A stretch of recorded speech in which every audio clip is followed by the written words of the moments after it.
ومالنتي الشعب كان ومذا هلقن ماذا حسارته ومالنتي أن مهرت ذا حقيقة ذا ملي عقوب بديني علن كان ما تشرتي يومك تقيسي قيقو علن كان ما تشرتي يومك تقيسي قيقو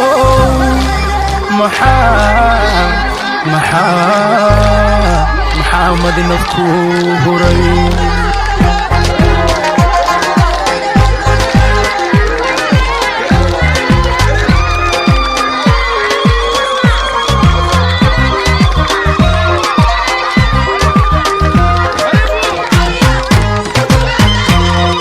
ومالتيا مثل استاغو مي مقالبة ميديك تستعلنكو فرحة موتي يولولا. الله أكبر. السلام عليكم ورحمة الله وبركاته. waxaa maanta farxad weyniya inaan gaarisa soo caga dhigo magaaladana magaalo taariikh badan ku leh halganka shacabka Soomaalida ogaadeenaya dadka deganna ay runtii muujiyeen taageero aad u ballaaran muddo dadkaas dhibaatada badan ku socotay magaalada waa magaalo taariikh gaar ah aniga ila waa magaalo aad u qiimo badan weeye xubnaha ururka ay jooga taageerayaasha iyo shacabka magaalada gaarisa aad baan ugu faraxsanahay maanta inaan dhex joogo waa wax taariikhdeeda ka mid ah waxaa igu dambeysay magaaladan muddo laga joogo 60 sano badankiina ma dhalan baan u maleynayaa odayaasha moogay marka farxad weyn bay tahay maanta inaan imaado magaaladan sida sharafta iyo qiimaha la soo dhaweysayna aad baan idinku mahadinayaa insha Allah kulay hadalkayga waa dambaysan doonaa laakiin waxaan idin sheegayaa shacabka Soomaaliyeed ee dawladda Soomaaliyeed magaalooyinka tirsanayaan walaalnimo soo dhaweyn iyo qalbi weyn bay u hayaan ama xariyaha qaxootiga ah noqdaan ee ku fiirsan ilaa xadka Soomaaliya sida dadka lagu soo dhaweeyay ama dadka halka soo degay ama guud ahaanba dalka Kenya hadda la isku yiraahdo sida loogu soo dhaweeyay shacabkaas xilli dhibaato badan ay soo martay la dhibaateeyay la dhacay muxuu ahaa la dilay la xiray waxyaabo badan oo hadda halka aan ka sheegi karo lagu sameeyay meesha kaliya ay ku badbaadeen geeska Afrika waxay ahayd dalkan aad joogtaan marka aad bay farxad weyn tahay waxaan idin sheegaa dalkii isbeddello badan baa ka socda Ethiopia waxaan rajaynaynaa isbeddelada wanaag badan inuu ka dhasho xagga Soomaalida anagu waxaan maanta ku guuleysay dalkii inuu nabad yahay dadkeenu inay culays badan ka dhacay dhamaystiran bay u baahan tahay insha Allah way dadaalayaan deegaanaduna waxa weyn ku nool geeska Afrika oo idilba sanadaha soo socda waxaan rajaynaynaa in uu noqdo deegaanka Afrika ugu barwaaqo badan laga soo bilaabo ilaa Djibouti ilaa waxa laga gaaray Tanzania inta u dhaxaysa waa dad isku deegaana isku dal ah isku dhaqan ah isku cimilo ah Afrika waxa weyn waxay u qaybsantaa dhowr qaybood bay u qaybsantaa Afrikada bari Afrikada galbeed Afrikada waqooyi Afrikada koonfureed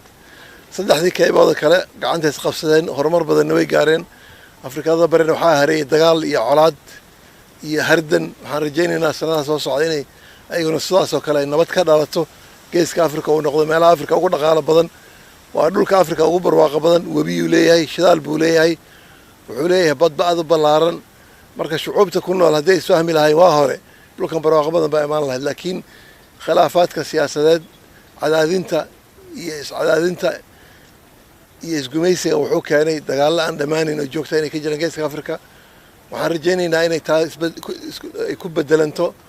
in la iswalaashado in gacmaha la isqabsado in la kala ganacsado inay horumar keento dalka Soomaaliya ogaadeen waa dalka ugu barwaaqo badan Afrika afar webi buu leeyahay shidaalka ugu badan buu leeyahay xoolaha ugu badan Afrika uu leeyahay macdanta ugu badan baa ku jirta marka nabad hadduu helo horumar badan buu sameyn doonaa biidnillaahi kariim xilligii cadaadiska iyo isgumaysiga uu dhamaaday dadka shucuubta Ethiopia la isku yiraahdo hadda iswaa dul saaranna cid maanta cadaadin karta ma jirto cid walba danteeda qabsanaysaa ama waa la jooga hadii la wada joogayna waa la kala tashan marka biidnillaahi kariim hadalka ma badanayo aad baan idin salaamaya odayaasha sharafta la soo dhaweeyay dhalinyarada haweenkeena qiimaha badan oo halganka kow ka ah runtii farxad weyn bay tahay maanta inaan halka idin la joogo biidnillaahi kariim waana kulmi doonaa aad baad u mahadsantihiin qorraxda ilaa maanta taagnaydeen biidnillaahi kariim waxaan rajaynayaa inaan kolley wax badan iswadaarsan doono si keli ay isu guudba madaxweynaha halganka xalaasha ah oo ONF دكتور عبد الرحمن مادي وفدي قال صعده علماء قبلها شرفت له. السلام عليكم. وفرحت وين مانته ونو إماتي ونصو سلانتي سلانتي ما قدوني وحاك لو جرا